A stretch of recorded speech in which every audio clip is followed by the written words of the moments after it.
dipanggil Rio. Nah, hari ini kita tuh udah siap buat ngebahas topik yang paling seru nih. Topik kita hari ini cukup serius, yaitu pelanggaran kode etik dalam kasus Verdi Sambo. Nah, kasus ini tuh bukan hanya soal tindak kriminal biasa, tapi juga melibatkan etika profesi yang dilanggar oleh salah satu anggota atau petinggi Polri. Oke, yuk kita mulai dengan penjelasan topiknya. Kasus Verdi Sambo ini cukup mencuri perhatian publik karena skandalnya yang menyentuh inti integritas institusi hukum di Indonesia. Nah, awalnya kasus ini tuh terlihat seperti tembak-menembak biasa antar sesama anggota Polri. Tapi ternyata ada pembunuhan berencana di balik cerita ini. Iya benar, jadi Verdi Sambo yang pada saat itu menjabat sebagai Kadif Propam Polri itu terbukti terlibat langsung di dalam pembunuhan Brigadir J. Nah, pelanggaran tersebut itu bukan hanya soal tindakan kriminal, tapi juga menyangkut tentang pelanggaran berat terhadap kode etik seorang pejabat publik, yaitu polisi, yang seharusnya menjunjung tinggi kejujuran, keadilan, dan perlindungan HAM. Nah, kabarnya nih skandal kasus pembunuhan ini juga sangat mempengaruhi citra Polri ya tentunya secara keseluruhan, karena mulai banyak pertanyaan dari masyarakat apakah kasus seperti ini itu udah menjadi bagian dari budaya mereka dalam menjalankan wewenang mereka di institusi tersebut. Nah, menarik banget nih. Kita akan bahas detailnya lebih lanjut termasuk kronologi kejadiannya. Nah, Bella, kamu bisa mulai ceritakan latar belakang permasalahan ini nggak? Oke, jadi pada tanggal 8 Juli tahun 2022, Brigadir J ditemukan tewas di rumah dinas Verdi Sambo, yaitu atasannya. Awalnya, Polri memberikan narasi bahwa ada tembak-menembak antara Brigadir J dan juga Baradae. Tapi beberapa hari kemudian, keluarga Brigadir J itu menemukan kejanggalan, yaitu adanya luka-luka yang nggak sesuai dengan cerita tembak-menembak tersebut. Nah, di dalam kasus penyelidikan lebih dalam tentang pembunuhan Brigadir J itu tadi, yang dibunuh oleh atas perintah Verdi Sambo dengan menyuruh Baradae untuk menembak Brigadir J tersebut. Lalu serta-merta untuk memastikan kematian dengan tembakan tambahan.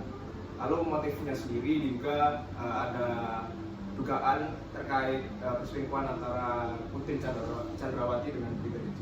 Putri Chandrawati ini adalah istri Sambo. Nah, selain pembunuhan, Verdi Sambo itu juga melakukan upaya untuk menutupi kasus ini. Contohnya seperti menghapus rekaman CCTV, kemudian menyusun skenario yang palsu, dan mengancam saksi.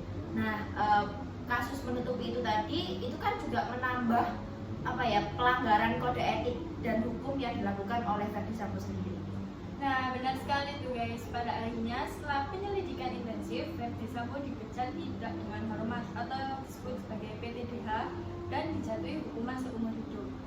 Ini tuh menunjukkan bahwa hukum tetap berlaku, tapi proses menuju keadilan itu tidak mudah. Nah, lalu apa implikasi kasus ini terhadap institusi Polri ini? Kita bahas di segmen berikutnya dengan analisis teori. Oke, kalau misalkan kita bicara tentang pelanggaran etik, jelas Verdi Sambo melanggar prinsip dasar kode etik.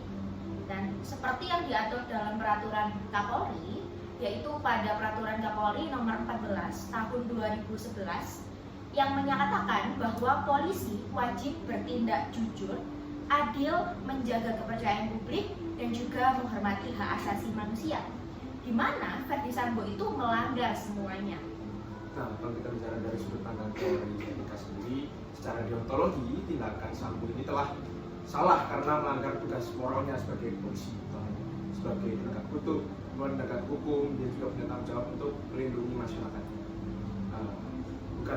bukan malah melakukan pembunuhan, apalagi pembunuhannya itu dilakukan secara berencana. Nah, benar banget. Sedangkan kalau kita lihat dari sisi konsekuensialisme, dampaknya sangat besar. Kepercayaan masyarakat terhadap Polri menurun drastis dan banyak orang itu mulai ragu dengan institusi penegak hukum kita. dan ini juga berbahaya untuk jangka waktu yang lebih panjang.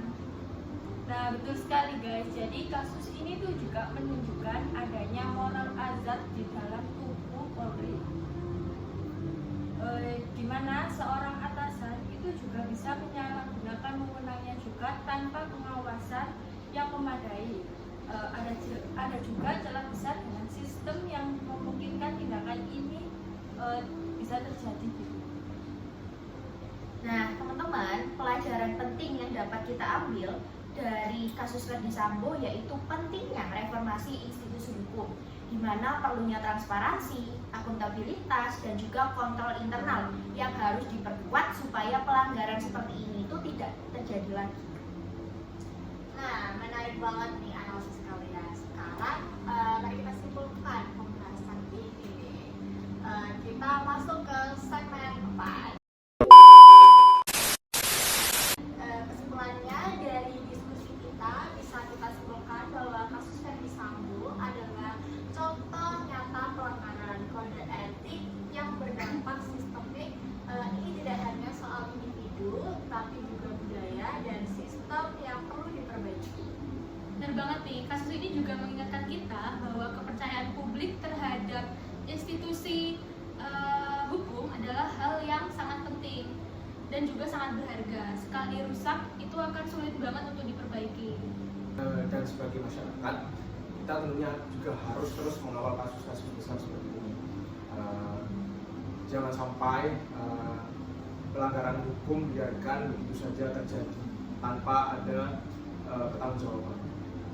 Nah, selain itu, untuk institusi Polri, reformasi adalah sebuah keharusan dan juga transparansi dan pengawasan internal tentunya harus menjadi prioritas. Intinya itu gini, keadilan harus ditegakkan tanpa pandang bulu, dan pelanggaran juga etik harus ditandatangani dengan tegas agar hukum benar-benar menjadi pelindung masyarakat ataupun yang lainnya juga. Nah, setuju nih. Oke, terima kasih buat kalian semua yang udah diskusi hari ini. Dan pendengar, jangan lupa untuk ikutin podcast kita